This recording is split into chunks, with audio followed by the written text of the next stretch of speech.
నమస్కారం. మన సనాతన ధర్మంలోనే లా ఆఫ్ అట్రాక్షన్ ఉందని, అది మనిషి జీవితం పైన చాలా ప్రభావం చూపిస్తుందని చెబుతూ ఉంటారు. ఎనర్జీస్ గురించి మనం వింటూ ఉంటాం. అంటే శక్తులు. కాస్మిక్ ఎనర్జీ అంటే విశ్వశక్తి కావచ్చు, ప్రాణశక్తి, కుండలిని శక్తి.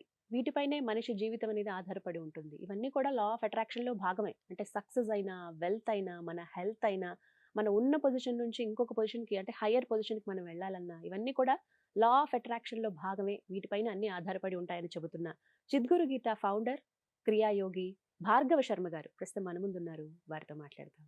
గురుగారు నమస్కారం అండి. నమస్కారం అండి. Law of attraction. ఈ కోర్స్ గురించి చాలామంది నన్ను పర్సనల్‌గా కూడా అడుగుతూ ఉన్నారండి. ఇందులో భాగంగా డివోషనల్ గురించి కొంతమంది నన్ను ఈ సందేహం అడిగారు. అసలు ఈ 2 వేరు వేరు కదా! ఒకసారి గురువుగారిని ఈ విషయం అడగండి. సాధ్యమవుతుందా లా ఆఫ్ అట్రాక్షన్‌లో డివోషన్ అంటే భక్తి భావం పెంపొందించుకోవటం అనేది కుదురుతుందా అసలు? అనంటే మీ సమాధానం?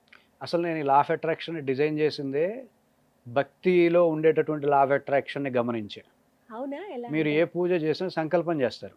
ఖచ్చితంగా ధన కనక ఏముంటుంది? వస్తు వాహన సిద్ధిరస్తు, ఆ! సకల ఐశ్వర్య ప్రాప్తిరస్తు, హ్మ్.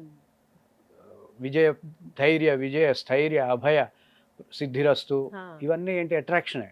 ఆ! భక్తి అంటే భక్త అంటే కలవడం, హ్మ్. విభక్త అంటే విడిపోవడం. విడిపోవటం. అవును. ఉపవాసం అంటే ఉపవసతీతి ఉపవాసం. హ్మ్. అంటే దగ్గరగా ఉండడాన్నే ఉపవాసం అంటాం. హ్మ్. మీరు భక్తిలో ఉండేటటువంటి చాలా మెళకువలన్నీ కూడా లా ఆఫ్ అట్రాక్షన్‌కి సంబంధించినవి.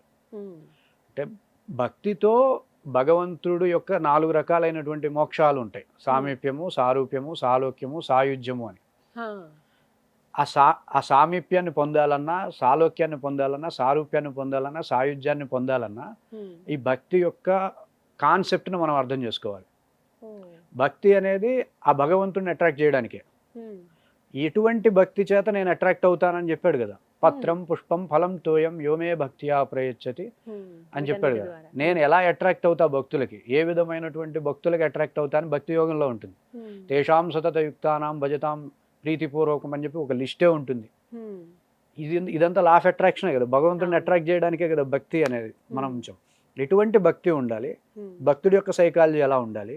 భగవంతుడిని పూజ మనం ఎట్లా చేస్తాం? పూజ హ్మ్. అంటే ఏంటి? ప్రసాదం అంటే ఏంటి? హ్మ్. ఇవన్నీ కూడా లా ఆఫ్ అట్రాక్షన్‌కి సంబంధించినటువంటి అంశాలను హ్మ్. తెలుసుకుంటూ, హ్మ్. మనం గనక భక్తిని గనక మనం వ్యక్తం చేస్తే, మన హ్మ్. భక్తికి భగవంతుడిని పొందగలుగుతాం. హ్మ్. భగవంతుడు అంటే ఏంటి? భగ అంటే ఎనర్జీస్. హ్మ్. శక్తి, జ్ఞానము, తేజస్సు, ప్రకాశము, ఆయుష్షు, హ్మ్. ఆయువు హ్మ్. ఇవన్నీ కలిసిందాన్నే భగ అంటాం. భగ. హ్మ్. భక్తితో ఈ అన్ని ఎనర్జీస్‌ని అట్రాక్ట్ చేయడమే లా ఆఫ్ అట్రాక్షన్, డివోషన్ అంటే. ఓకే. సో, ఈ లా ఆఫ్ అట్రాక్షన్ మెథడ్‌ని పట్టుకొని హ్మ్. పరిపూర్ణమైనటువంటి భక్తిని అర్థం చేసుకోవాలి. హ్మ్. మీరు భక్తికి హ్మ్. భక్తిలో సాధకుడు ఎదిగాడనుకోండి, హ్మ్. ఆధ్యాత్మికవేత్త అవుతాడు. హ్మ్.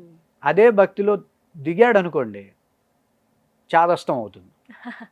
వ్యత్యాసం భక్తే ఏంటి? చాదస్తం అవుతుంది. ఆ! అంటే ఏంటి, భక్తి ఆధ్యాత్మికతను అందుకోనైపోతే హ్మ్. అదే భక్తి చాదస్తం అవుతుంది. నాకు రాముడు అంటేనే ఇష్టమండి హ్మ్. అంటే కృష్ణుడు దేవుడు కాదా? కృష్ణుడిలో దైవత్వం లేదా? అంటే ఎందుకు నీ సాటి మనిషిలో దైవత్వాన్ని చూడనప్పుడు నీ భక్తి ఏం భక్తి? హ్మ్. సాటి మనిషిని దైవంలో చూడాలి. బంగారము, రాయి, మట్టి ఈ మూడిటిని సమానంగా చూసేవాడు. సమలోష్టాస్మ కాంచనః వాడు నాకు భక్తుడవుతాడని స్వామి చెప్తున్నాడు ఒక పక్క. హ్మ్. నీకు భగవంతుడి దగ్గరే ఈ భేదభావం ఉంటే నువ్వు భక్తుడు ఎట్లా అవుతావు? హ్మ్. ఇట్లాంటి కామన్ పాయింట్స్‌ని భగవద్గీతలో మనం తీసుకొని, హుహు. ఈ లా ఆఫ్ అట్రాక్షన్, డివోషన్‌లో వాళ్ళకి అర్థమయ్యేలా చెప్పి, హ్మ్.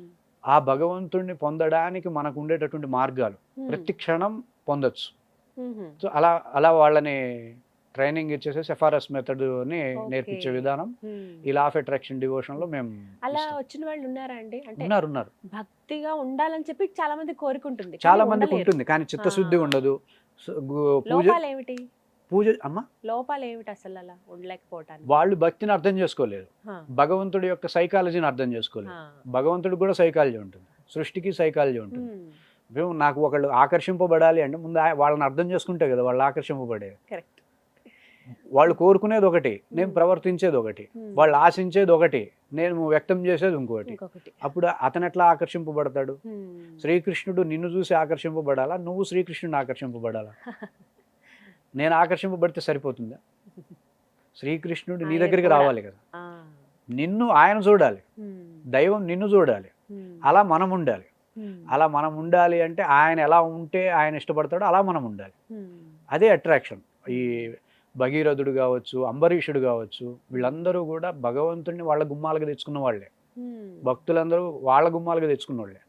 వాళ్ళు ఏ విధంగా ఉన్నారు, ఇవన్నీ కూడా వాళ్ళకి శాస్త్రం అనేది భగవద్గీత ఉంది కాబట్టి స్పెషల్ సెషన్స్లో ఈ విధమైనటువంటి అంశాలు చెప్పి, అలాగే ప్రశాంతంగా పూజ చేసుకోవడానికి, ఏదైనా వ్రతాలు చేసుకోవడానికి, నోములు చేసుకోవడానికి, హాయిగా హెల్త్ని డెవలప్ చేసుకుంటూ ఆ బీజాక్షరాలను ఎట్లా చెప్పచ్చు, మంత్రోచ్చారణ ఎలా ఉంటుంది, ఇవన్నీ వాళ్ళకి అన్నీ చెప్పేసేసి ఆ విధంగా వాళ్ళకి ఒక ప్రశాంతకరమైనటువంటి స్థితిని అట్రాక్ట్ అయ్యేలాగా ఈ లా ఆఫ్ అట్రాక్షన్ డివోషన్ మనం రూపొందించడం జరిగింది.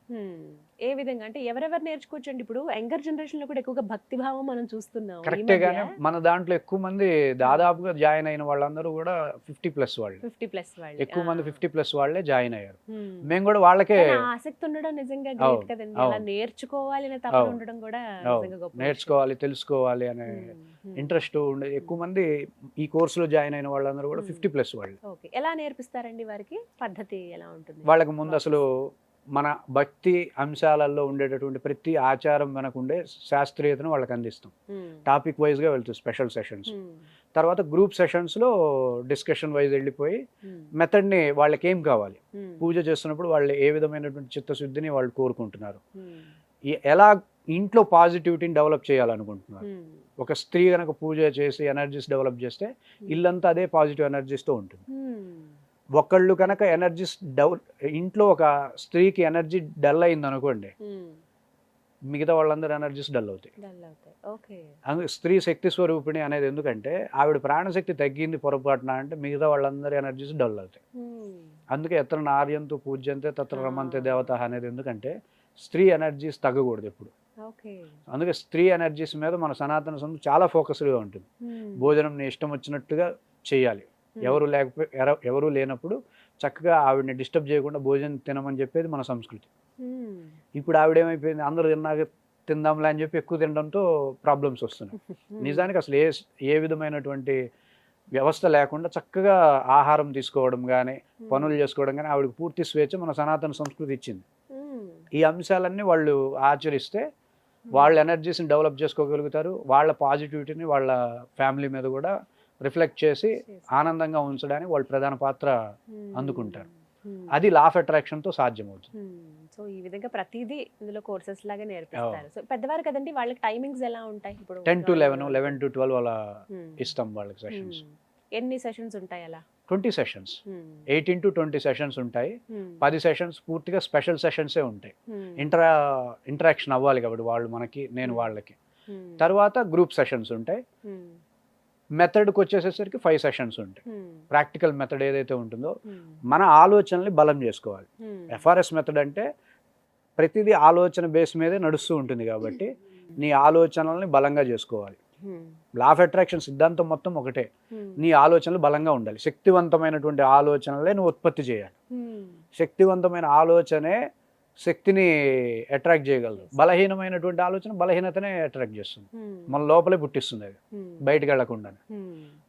కాన్సెప్ట్ అది, కోర్ కాన్సెప్ట్ ఏంటంటే థాట్ని ఎనర్గైజ్ చేయడం FRS ద్వారా. సో ఈ విధంగా నేర్పిస్తారు అన్నమాట. ఎవరైనా నేర్చుకోవచ్చు. 100% ఇప్పుడు మీరు అన్నట్టుగా ఏజ్ లిమిట్ అయితే 50+ వాళ్ళు ఈ డివోషన్ నేర్చుకుంటున్నారు. నా ఉద్దేశం ఏంటంటే ఎవరైనా నేర్చుకోవచ్చు. భగవద్గీత శ్లోకాలు చెప్తాం, చక్కగా చాలా మంచి కాన్సెప్ట్స్ తీసుకుంటాం. యంగర్ జనరేషన్ కి ఎలా అండి? యంగర్ జనరేషన్స్ కూడా వాళ్ళకి వాళ్ళు వాళ్ళ జీవితంలో క్రమశిక్షణగా ఉండడానికి, సమయపాలన పొందడానికి వాళ్ళకి కూడా ఈ డివోషన్ కార్యక్రమం ఉపయోగపడుతుంది. వాళ్ళకి కూడా యూజ్ అవుతుంది. వాళ్ళు కూడా నేర్చుకుంటే కూడా చాలా మంచిది కదండి. అయితే ప్రస్తుతానికి ఏంటంటే అవేర్నెస్ లేకపోవడం వల్ల దాదాపు 50+ వాళ్ళే డివోషన్ అంటే భక్తి అనగానే వాళ్ళే జాయిన్ అవుతున్నారు. ఒకవేళ యువత కూడా ఆసక్తి చూపిస్తే మేము ఇంకా అద్భుతంగా ఈ కార్యక్రమాన్ని డెవలప్ చేస్తాం. సో వారికి తగ్గట్టుగా కూడా ప్లానింగ్ అనేది ఉంటుంది అంటారు. ఆసక్తి ఉన్న వాళ్ళు చక్కగా నెంబర్స్ కి కాల్ చేసి జాయిన్ అవ్వచ్చు. చక్కగా వివరించారు గురుగారు. నమస్కారం. ధన్యవాదాలు. సో విన్నారు కదా, ఇదే అంశం పైన మరిన్ని వివరాలు మీరు తెలుసుకోవాలనుకున్నా లేకుంటే గురువు గారితో డైరెక్ట్ గా మాట్లాడాలనుకుంటే స్క్రీన్ మీద వారి నెంబర్స్ ఇవ్వడం జరుగుతుంది. నెంబర్కి కాల్ చేసి ఫుల్ డీటెయిల్స్ తెలుసుకోండి. ఇది వాళ్ళ వీడియో. నమస్కారం.